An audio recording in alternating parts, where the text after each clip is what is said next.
Okay, so this is going to be a 10-minute kind of mobility video.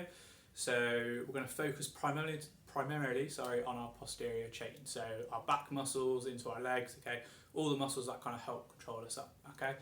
We can use this mobility as a warm-up or cool down or something like that, or just a general 10-minute kind of exercise to just help every day, okay. So we're going to look at our thoracic spine and our kind of hamstrings predominantly as well. So these movements, again, you can do warm-up, cool down, or in general, okay.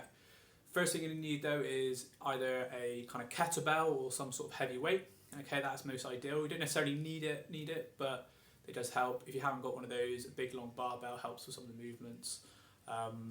Make sure it's kind of at least a 6.5 foot one. Other than that, you can literally just keep going. If you are incredibly tight, obviously the weights do help kind of give you an anchor, but other than that, that's what you need. So,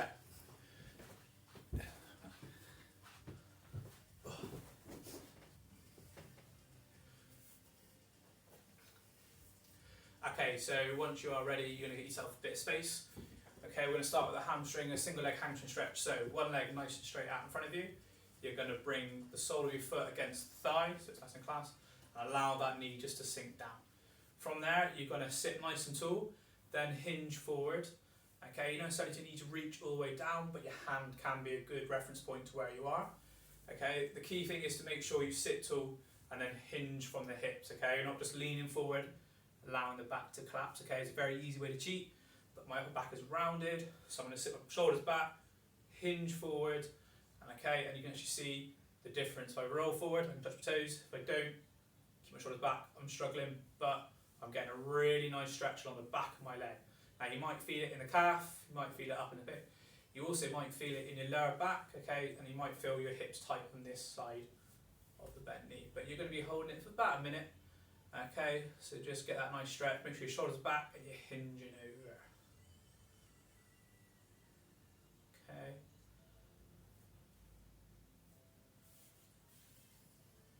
When you're ready, you're going to slowly relax off. And again, into the leg, so leg out straight. I'll do this from a little bit of an angle. Okay, leg out straight. Sole of the foot in. Okay, sit nice strong, nice and tall, and hinge over straight away. I've got a nice stretch in the back of my knee. That's where I'm a bit tight this morning. Literally going to reach down again. Use your hands for a reference point, okay? You're nice and small there.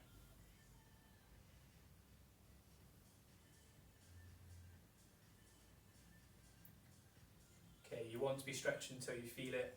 Kind of a bit of kind of discomfort, but not painful, okay? You want to breathe nice and comfortably. In and out through your nose is the best way because it gets your diaphragm working. You should see your stomach coming in and out, and relax into it as best you can. Once you feel the stretch ease off, that's when you can push it that bit further. Okay, so go to where you feel it stretching, but it's not incredibly painful. Alright, take some nice deep breaths in and out through your nose, best you can.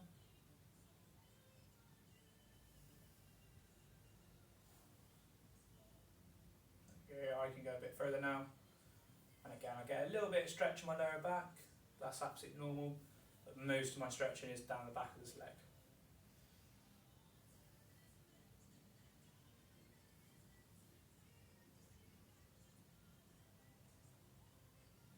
Okay, you're going to relax off there. Okay, so this next one is going to be a wide leg groin stretch, so you're going to be nice and wide, okay, and you're going to need, this way I might need the kettlebell for you, so nice heavy kettlebell. Make sure you've got your space, wide as you can, okay. Push the kettlebell in front of you. Now if you've got a barbell instead, you can put the barbell and you can hopefully a nice big heavy one, have it on the floor and you can grab hold of it, okay. But what you're going to do is grab hold of the kettlebell and just pull yourself down, okay. You've got a nice stretch, straight legs, go as wide as you can. Again, if you struggle to get the width, maybe have a broom, barbell, something just to help, something to ease your feet against, alright, and get them wider. But you're going to grab the kettlebell and just pull yourself forward. Okay, if you can, keep your shoulders back, but don't worry as much on this one. Okay, you can be holding and just breathing.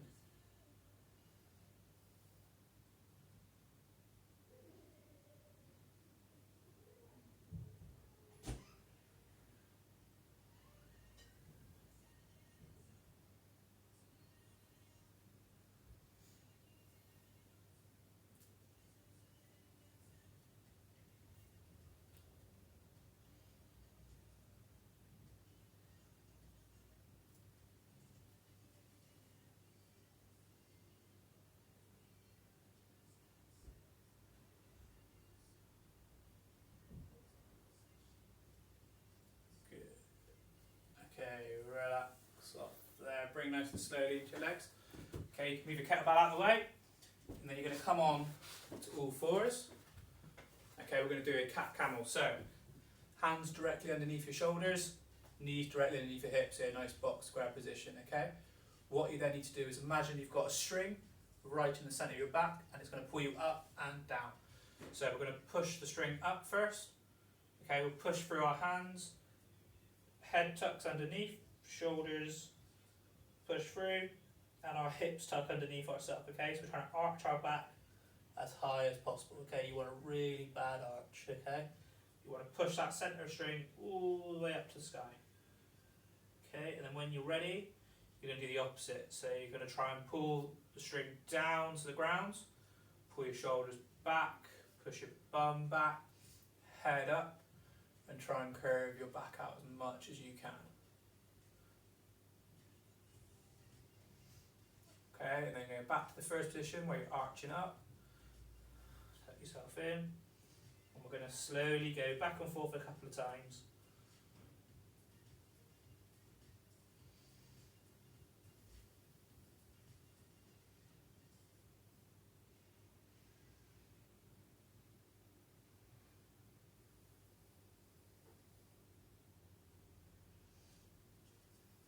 So really try and accentuate every motion you can do.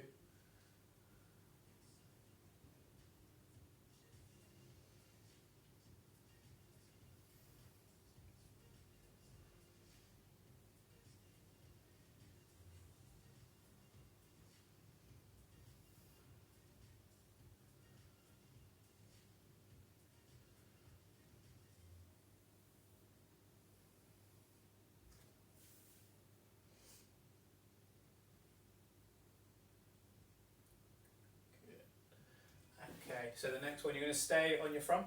Okay, it's going to be a spider lunge with a rotate. Now this is often known as the world's greatest stretch. It's a really good one to do daily, but it does take some practice to get into different stages. So you're going to start on all fours. What you're then going to try and do is lunge up one foot as high as you can up by your hands. Okay, now if you want to challenge yourself, you can bring that back knee up, but otherwise just keep it down. And okay, and then I've got my right foot forward, so I'm going to use my right hand, put it on the side of my head. Okay, I'm going to tuck my elbow underneath and point it in this direction. Try and twist my whole body right underneath, and then I'm going to rotate it out and round and point it to the sky. And I'm going to flow through those two positions, back and forth, just nice and smoothly, and try and increase maybe every time I go around.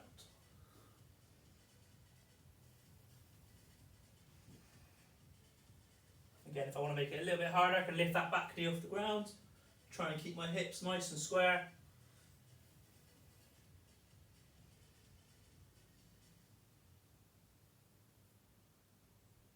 Or I can set it back down, concentrate on the upper back, flexing around. I'm not pulling on my head, I'm just using the elbow to lead.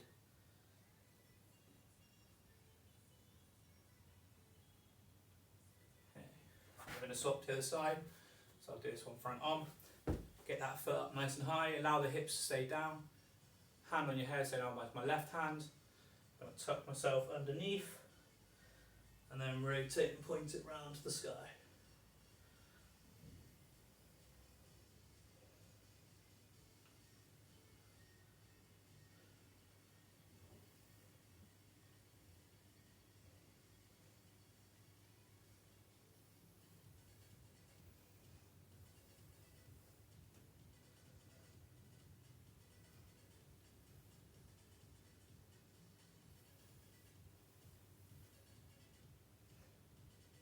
So again, my elbows go in this direction, back sort of behind me, and then I'm pointing around to the sky.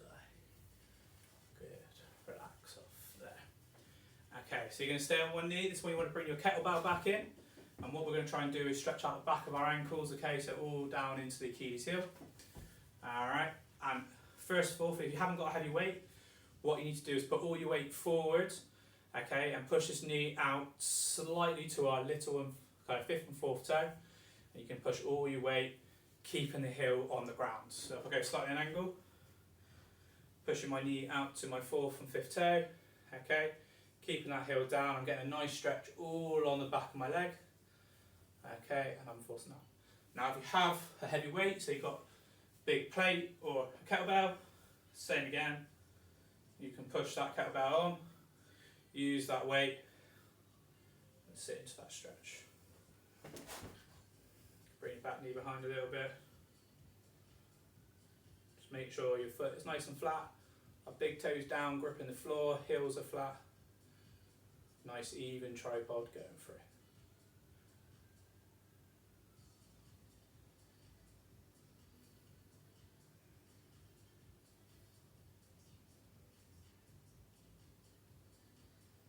Again, I'm just feeling to see where I feel the stretch. Try and breathe and relax into it. Once it's then eased off, I go that little bit further into it. Okay, just trying to improve that mobility each time.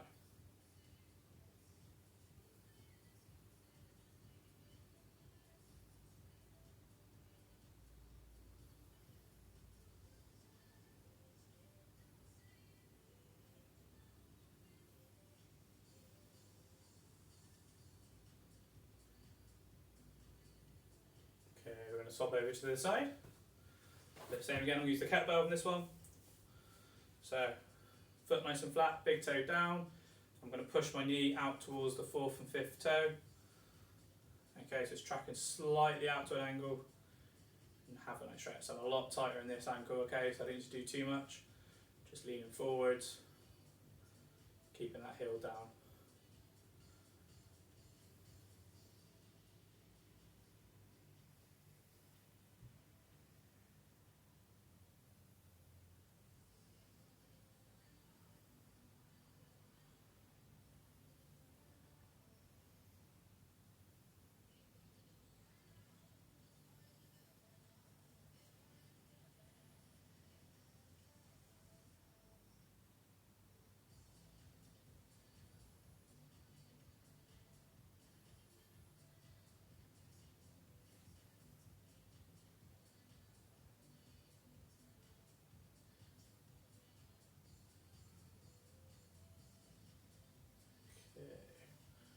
Relax off there. So put your kettlebell back to the side.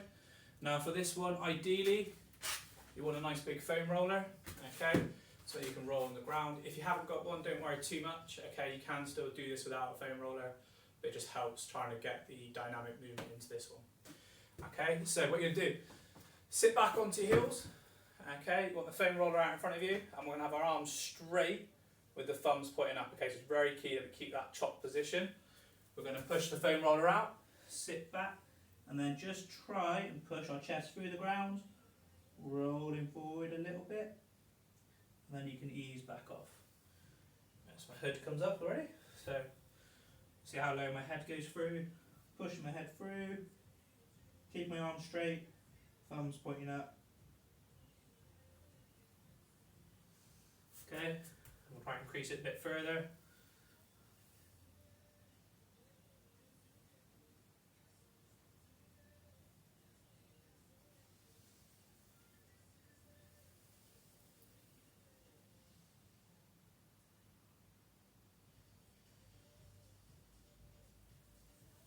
So remember, if you're warming up, use this more dynamically, pop in and out.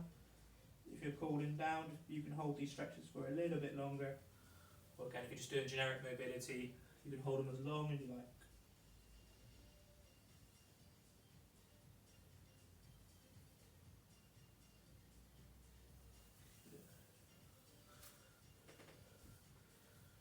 So as you can see, my hood came up, I get my head right through, trying to get my shoulders back in that high position.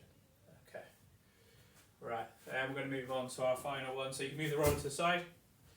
Okay, this one is going to be a low squat and a rotate. So this one might be the hardest for some of the people. You want to be able to sit nice and deep in a nice low squat. So we're going to go wide our stance, sitting all the way down. Okay, now ideally you can have our heels flat as we can. Obviously we've done the ankle stretching. Mine are incredibly tight, so I'm going to have my heels slightly up. If yours are slightly too, just keep your heels up for now. Okay, but if you can get a wedge or some Olympic lifters on, something to give your heels a bit of support, by all means use those. But if you haven't, just try this, and then as time goes on, your ankles should start to ease off. Okay, so what we're going to do this one is sit in a squat, keep our shoulders back, nice in position, okay? Pushing my knees out, and I'm going to put one hand on the ground, and the other hand, all I'm going to do is sweep up and around and try and twist and point to the sky, but slightly behind me. So if I go to the side, okay, I'm pointing to the sky, looking up to it, slightly behind me, okay? Trying to keep that chest nice and open, cores engaged, okay? So I'm breathing in through my nose and breathing out through my nose.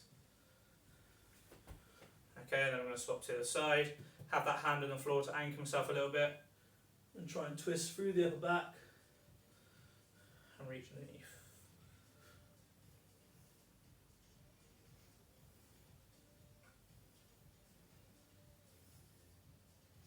So you see my stomach expanding a little bit. Ooh. Balance bits, take your time with it. Okay.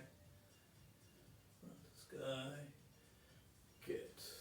Okay.